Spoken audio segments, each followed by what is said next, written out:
¿Qué opinas de la resistencia de los líderes del magisterio a presentar el examen? No se vale, no se vale. Digo, mi opinión es que ya tenemos que dejar de hacer poner la educación como un arma de chantaje, dejar el futuro de los niños por intereses personales.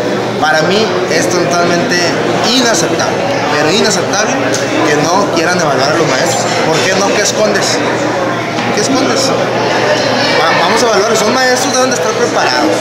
Y ahora, y no es porque los maestros se me enojen, aquí hay que tener conciencias que ya es tiempo que salgamos todos juntos y eduquemos a nuestros hijos, padres de familia, docentes, el gobierno, y esto es por el bien de México, nada más. Más bien son los líderes los que se oponen, ¿no? Sí, son los líderes, como lo vimos ayer, que habían dicho que se rehusaban a la evaluación, y ya salió la Secretaría de Educación Pública que sí va a haber evaluación, y yo estoy muy feliz de que haya evaluación.